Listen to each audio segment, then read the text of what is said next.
Laura Shugart writes in, I suppose it was, referring to the Oregon guys, the Bundys, I suppose it truly was a jury of their peers. I think that's exactly right. You know, a jury of their peers are like, Right. oh yeah, they look like good guys to me. Yeah, I want to take, use my gun to take whatever the hell I want. And look, just quick note here, to the point of what we were just discussing. You guys were talking about it off here.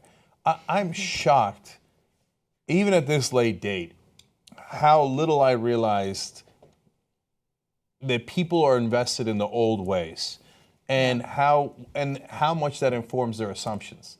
I really believe that the right-wingers in this country, and when we say, we have to keep saying white right-wingers, because left-wingers don't, even if they're the whitest people on the earth, do not get that same privilege. Because if you're an environmentalist and you're white, no, they'll lock your ass up in a second, okay? You do any kind of action that it gets in the way of profit, you're a goner, okay? But if you're a white right-winger, yeah, there's this enormous privilege in this country. And they just assume it. Like, what do you mean? Of course I get to lord over you. Of course I get to break the laws. Of course I get to grab anyone I want. Well, what are you guys impeding my liberty to lord over you for? And so that is so deep-seated, and I had no idea. And through doing this show and through all these things, but even at this late date, that Oregon case, put me over the top. I cannot believe they found them not guilty with a mountain of evidence. I've never seen a case clearer than that. And they don't give a shit.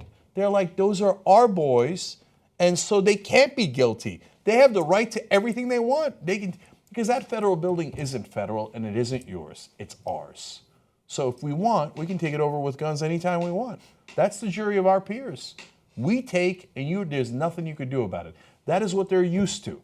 So they were privileged enough to stand trial before a jury. Think about the number of people who were shot and killed prior to them even getting an opportunity to be found guilty or innocent. So that's another part of it, right? They already had that privilege. I don't know. It's frustrating. Okay, so now I don't find it frustrating, you guys. I'm going to be your ray of sunshine, and I'm the girl who just did the film about rape and genocide. I want to put this into context here, okay? Yeah. But I think what we're having is a really necessary discussion nationally. I mean, a lot of things that people think and are afraid to say, it's all out there now. And as we were discussing before we began this, I mean, some of that stuff is scary. Some of it is really depressing to find out that this is truly what people believe. But at the same time, this is how change happens. You have to confront these things head on. And I think that's an insane verdict that just came out of Oregon, but okay. Yeah. So So let's start deconstructing this, and how do we move forward? And how do we make sure that it doesn't happen again? So there you go. You guys feel better? No. But I see what you're saying. I mean, the first step in solving your problem is admitting you have a problem. And when you have a problem, it's out there in the open. And that is why the guys in the right wing do not want to admit it under any circumstance, because the first step is admitting that you have a problem. So they're like, I don't see the problem. I get to take whatever I want. You don't. And you are considered the enemy, and we'll shoot you in 2 seconds flat. You won't ever get a trial. You'll be dead, right? You were armed, unarmed, I don't care. You were an adult, you were a kid, I don't care. You're dead. You don't get a trial, okay? Me, I get a trial, I get to be acquitted. What problem?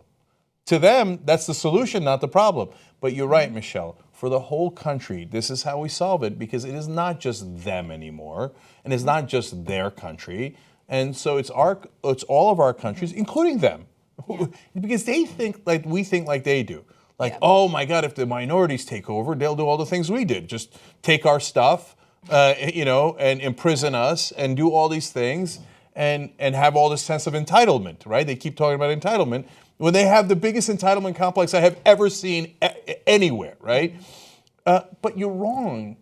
Minorities are not going to do that. All that folks want to do is have equal rights, equal justice, as we're supposed to have in the United States Constitution.